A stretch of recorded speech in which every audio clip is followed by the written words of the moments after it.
नरक क्या है, प्रश्न किया गया प्रश्नोत्तर रत्नमालिका के माध्यम से। तो को नरका, नरक क्या है? सुनते नरक है नरक है नरक है, क्या है नरक? तो आचार्य महाराज यहाँ कह रहे हैं परवस्था, पराधीनता नरक है और स्वाधीनता स्वर्ग है। और आत्माधीन होना मोक्ष है, स्वाधीन होना स्वर्ग है, पराधीन होना नरक है और आत्माधीन होना सो मोक्ष है। बस ये तीन चीजें हमेशा याद रखो। स्वाधीन हम अपने देश को बना रहे हैं, लेकिन स्वयं स्वाधीन नहीं बन पा रहे।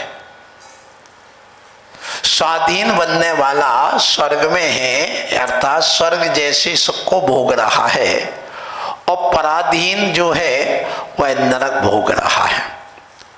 इसलिए पराधीनता कहिए, परतंत्रता कहिए, पराश्रित होना कहिए। हमारा देश लगभग 250 वर्ष तक पराधीन रहा अंग्रेजों के, और 1000 वर्ष तक पराधीन रहा मुगलों के। मुगलों ने आकर के, अर्थात इस्लामिक लोगों ने आकर के इस देश पर राज्य किया। वो यहाँ के नहीं थे, ये भी ध्यान रखना, आकर के बस गए थे। सबसे पहले एक व्यक्ति इस भारत देश में आया, उसने देखा जन्नत तो यही है, और यहां आने के बाद अपने सरदारों को साथ में लेके आया और यहां पर देश पर उन्होंने राज्य किया। लेकिन आज स्थिति ये है कि सब जगह आज देखा जाए तो 30% राज्य तो क्या भारत देश उनका ही हो गया है, इस्लामिक का। आज आप लोग धीरे धीरे पराधीन होते चले जा रहे हो, स्वाधीनता तुम्हारी समाप्त हो रही है। क्यों? भोजन नौकरानी से बना रहे, इसका मतलब आप पराधीन हो गए। खेती आप नौकरों से करा रहे, सो पराधीन हो गए। गाड़ी ड्राइवर से चलवा रहे, सो पराधीन हो गए। आप झाड़ू पोंछा दूसरों से करवा रहे, सो पराधीन हो गए। आप नौकरी कराने के लिए बच्चे को भेज दिया, सो जब तक कंपनी ने रखा सो रखा, और बाहर निकाल दिया सो पराधीन हो गए। जो स्वाधीनता थी अपने हाथ से स्वयं करने के, कार्य करने के और स्वयं अपना बिजनेस आदि करने का, वो सारा का सारा तुमने सब खो दिया। जैन दर्शन में उत्तम खेती मध्यम वंज, सर्वोत्तम हमारे जैन दर्शन में खेती को कहा है। किसान बनो, भगवान आदिनाथ ने ऋषि बनो या कृषि करो, बस यही नारा दिया था सबसे पहले। ऋषि बन जाइए और नहीं बन पाते तो कृषि करिए, और अपनी आजीविका चलाने के लिए पराधीन नहीं स्वाधीन बनिए। तो ये स्वाधीनता के लिए ये बात चल रही है, और ये स्वाधीन होने के लिए आपके लिए धर्म की शरण तो लेना ही पड़ेगी। स्वाधीन हुआ जाता है पहले, बाद में आत्माधीन हुआ जाता है। हमारा जो जीवन है वो सादगी का जीवन हो जाए। हमारा जीवन यदि शाश्वत हो जाए तो सही जीवन है। तो बात आई, पहला अपने यहां कहा गया उत्तम खेती। खेती करने से हम स्वाधीन रहते हैं। जो खेत में निकालना, अपना खाओ पियो मस्त अपना रहो, उसमें पहले संतोष था व्यक्ति के। फिर उत्तम खेती मध्यम वंज, वंज माने होता व्यापार। तो उत्तम के कहा खेती, मध्यम के लिए कहा क्या व्यापार और अदम चाकरी नौकरी। तो आज के जैन बच्चे जो पहले नौकरी देते थे, एक एक व्यक्ति 100-100 लोगों को नौकरी देते थे। मैंने स्वयं अपने आंखों से देखा है। जब मैं छोटा था, गांव में घर में कहिए लगभग 300-400 एकड़ जमीन थी, लगभग 1000 बीघा जमीन पक्के बीघा से। 40 जोड़ी बैलों से खेती होती थी और 100-100 आदमी काम करते थे। कोई चारा काट रहा है, कोई हल चला रहा है, कोई बैलगाड़ी चला रहा है, कोई निदाई करके खेत में से घास निकाल रहा है। सबको मात्र कितना 50 पैसे 25 पैसे मिल गया, बहुत हो गया उनको, और खाने पीने के लिए भोजन दे दिया। तो ये सब आपने सब समाप्त कर दिया। ध्यान रखो, यदि तुमने खेती बेच दी है तो तुमसे बड़ा अभागा दुनिया में कोई नहीं है। आप स्वाधीन होना चाहते हो, नंबर 1 का धंधा करके नंबर 1 का व्यापार और अपना पैसा बचाना चाहते हो, तो आप खेती जरूर करें। हर जैनी के पास कम से कम 5 बीघा जमीन तो होना ही चाहिए। कम से कम 5 बीघा, नहीं हो तो ले लेना, अन्यथा तुम चोर कहलाओगे। क्यों? तुम्हारा जो पैसा है इसको नंबर 1 में करना है। आप अपने पैसे को कभी नंबर 2 में मत रखो, सब नंबर 1 में कर लो। नंबर 1 में करने का उपाय हम बता देते हैं आपको। सब नंबर 1 में करिए, अन्यथा जब तुम्हारे यहां छापा पड़ेगा तो तुम चोर कहलाओगे। तुम्हारे पास पैसा आया कहां? जैसे अभी वो इत्र वालों के यहां पड़ा था ना, कन्नौज में, आप सबको पता है।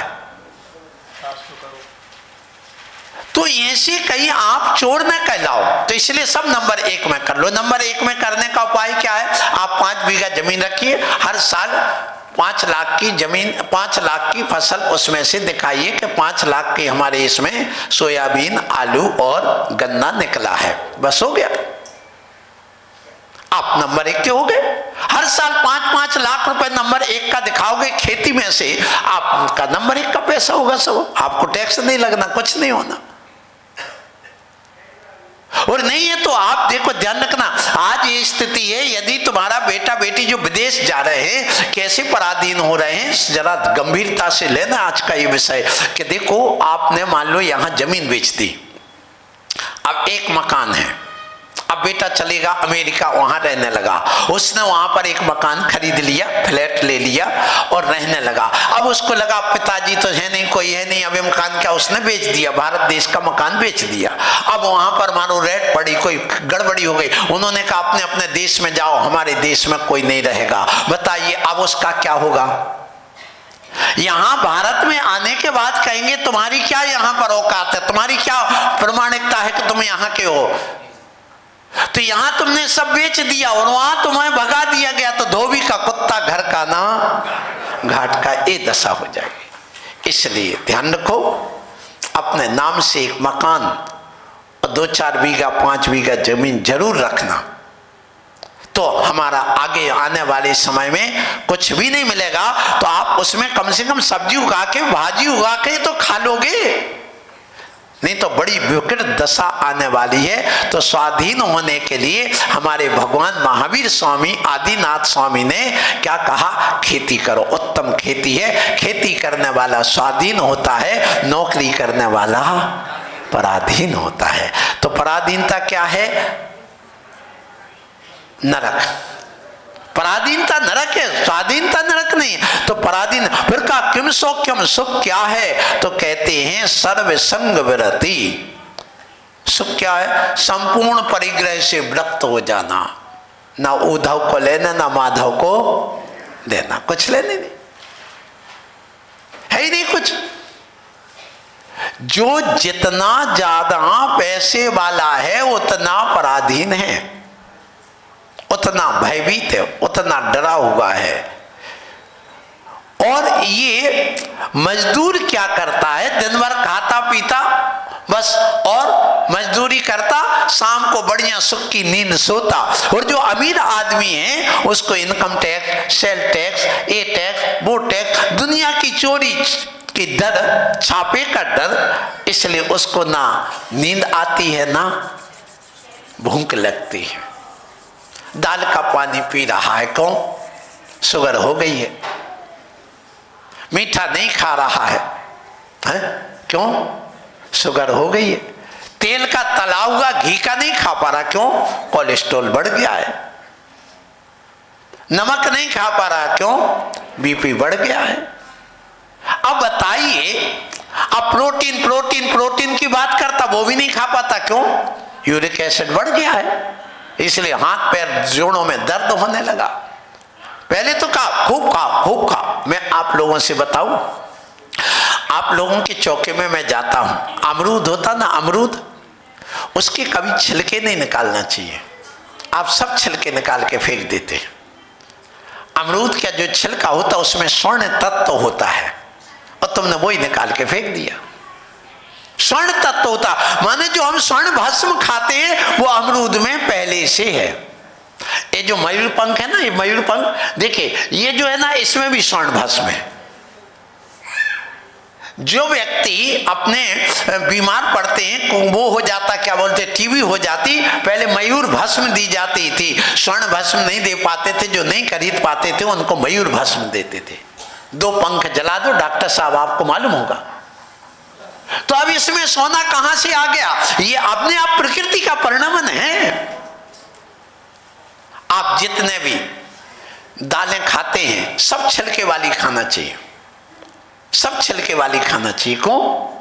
क्योंकि छिलके वाली दालों में सभी में खनिज तत्व होते हैं, और खनिज तत्व अधिकांश छिलकों में होते, अंदर दाने में नहीं होते हैं। लेकिन आप सबको निकाल देते। अब आप बीमार क्यों पड़ रहे हैं? हम भी बीमार क्यों पड़ गए? इसलिए पड़ गए हैं क्योंकि हमें भोजन उस ढंग का नहीं मिला। आप यदि खेती कर रहे होते तो आप बिना वो जो डालते हैं कीटनाशक, उसको बिना डाले अपने घर में उगाते। कहा गया है कि एक आशा दर्जी हुए हैं अपने पंडित जी, उन्होंने एक सागर धर्मामृत लिखा है। उन्होंने स्पष्ट लिखा, मंदिर में एक कुआं जरूर होना चाहिए, एक बगीचा होना चाहिए। किसान बन करके उसके घर में इतना होना चाहिए कि वो कम से कम 2 बोरा अपना क्या नाम से चावल उगा सके, 10 बोरा गेहूं उगा सके, और प्रतिदिन की सब्जी अपने उस खेत में से उगा सके। इतनी खेती होना चाहिए। आप सब स्वाधीन रहोगे, स्वस्थ रहोगे। आशीर्वाद। यदि आप बाजार से लाओगे उसमें कीटनाशक, अब जैसे ये आप लोग पपीता लेते हैं, बाजार से ले आते हैं, वो सब कार्बाइड से पकाया जाता। आप केला लाते, वो सब कार्बाइड से पकाया जाता। वो कार्बाइड हमारे लिए बहुत घातक है, हानिकारक है। हाँ, ऐसी चीजों के छिलके निकालना चाहिए। अमरूद कभी कार्बाइड से नहीं पकता। इसलिए अब आप लोग लौकी वगैरह लेके आते हो, ये लौकी कैसे आती है मालूम आपको? आज लौकी मान 9 इंच की लौकी है, और वो जाएगा, एक ऑक्सीटोसिन नाम का एक इंजेक्शन आता है, उसके भर लेगा, और 20-25 लौकी में जा करके एक एक बूंद वो डंठल के वहां वो लगा देता है। तो वो दवा किस में चली जाती है?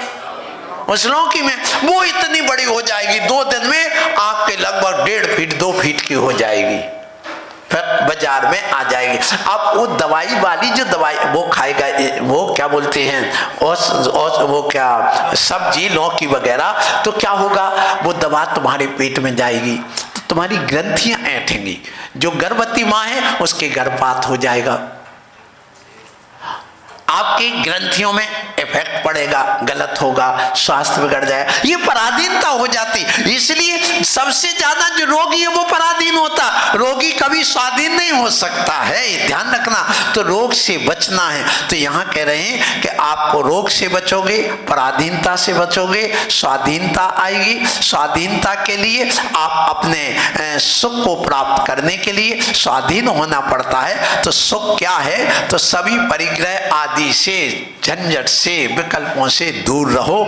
तो यहाँ पर कहा देखो सुख ढूंढना है, और सुख तुम कहाँ ढूंढते हो, एक कहावत, एक कहानी कह करके मैं आपको आगे की बात कहूँगा। देखो एक व्यक्ति है और वो गया एक संत के पास और संत से कहा कि मैं बड़ा गरीब हूँ, खाने के लाले पड़े हैं, हमें कोई मंत्र दे दो, यंत्र दे दो, कोई रत्न वगैरह दे दो, हम सुखी हो जाएं, पैसे वाले हो जाएं। तो संत ने कहा सुनो, जाओ यहाँ से, वो जो दूर 2 किलोमीटर नदी का किनारा दिख रहा है ना, बोले हाँ दिख रहा है, वहां पेड़ की लाइन दिख रही ना नदी के किनारे किनारे, हाँ दिख रही, वहां जो सबसे ऊंचा पेड़ दिख रहा है, हाँ दिख रहा है, उस पेड़ के पास जाना, नदी के किनारे खोजना, वहां तुम्हारे लिए एक रत्नों से जड़ा हुआ हार मिलेगा, स्वर्ण का, 9 रत्न से जड़ा हुआ।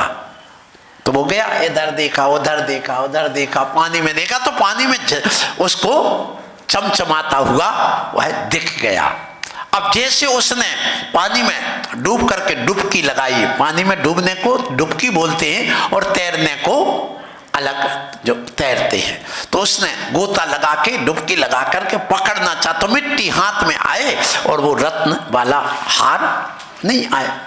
अब वो व्यक्ति देखो 2-3 घंटे हो गए, महात्मा जी ने सोचा कि चलो अपन थोड़ा भेष बदल के जाओ, ये क्या करता है, इसकी जरा दशा तो देखे।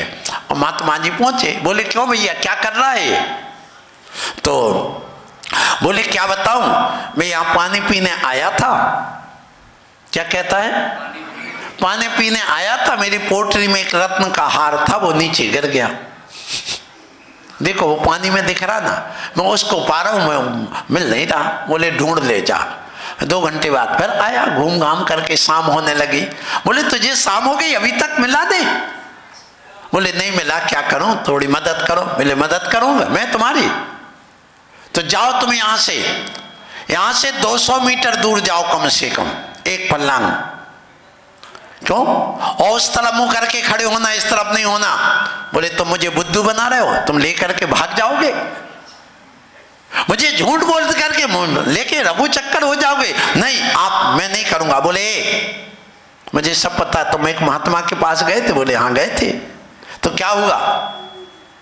क्या हुआ महात्मा के पास? बोले वहां गए थे, महात्मा ने कहा था पेड़ के पास जाना, हुआ नदी के किनारे। तुम्हें कैसे पता? बोले मैं महात्मा ही हूं। क्या हूं मैं महात्मा ही हूं। तो बोले ये हार मिल क्यों नहीं रहा? बोले आप मुड़ करके ऊपर देखो, नीचे नहीं। ऊपर देखा तो पेड़ पर वह टंगा हुआ था, उसका परछाई कहां पड़ रही थी? पानी में, वह बिंब में दिख रहा था। तो महात्मा जी कहते हैं इस संसार की यही तो दशा है, सुख होता कहीं और आदमी खोजता कहीं, इसलिए दुखी है। सुख कहाँ है? ये देखिए, हार कहाँ है? ऊपर, और तुम ढूंढ कहाँ रहा? उस जहां सुख है वहां तक तो पहुंच ही नहीं रहा, जहां हार है वहां तक तो पहुंच ही नहीं रहा है। इसलिए देख, हार तो वहां पर पड़ा था, इसलिए अब मान जा। उस व्यक्ति की समझ में आ गई, वो देहाती चलता बना और आगे बढ़ा, और उस हार को लेकर के सो मैं आप लोगों से कहूं कि सुख क्या है, तो सुख आत्मा का सुख अलग है, शरीर का सुख अलग है, मन का सुख अलग है, और वचन का सुख अलग है। 4 प्रकार के सुख। मानसिक सुख, मानसिक सुख कैसे मिलता है? जैसे आपके घर में कोई बीमार है और आपने उसकी मदद करके उसको ठीक कर दिया, और उसने तुम्हारी तारीफ कर दी, बेटा तूने बहुत अच्छा किया, तूने जैसा बेटा होना चाहिए, ले मुझे तो आज बड़ी खुशी हो गई, तेरे जैसा बेटा तो इस दुनिया में कोई होगा ही नहीं, तेरी जैसी बहू तो कोई होगी नहीं। बस आपके मन को शांति मिल गई, मानसिक सुख मिल गया। फिर इसके बाद में वाचनिक सुख, आपकी कोई ने वचन से प्रशंसा कर दी सो आपको सुख मिल गया कानों से सुन करके, तो वाचनिक सुख हो गया। फिर शारीरिक सुख, वेदना थी, बुखार वगैरह आया था निकल गया, दर्द था निकल गया, सो शारीरिक सुख मिल गया। फिर आत्मिक सुख, जब आप मुनि बन करके अपने आत्म ध्यान में लीन होते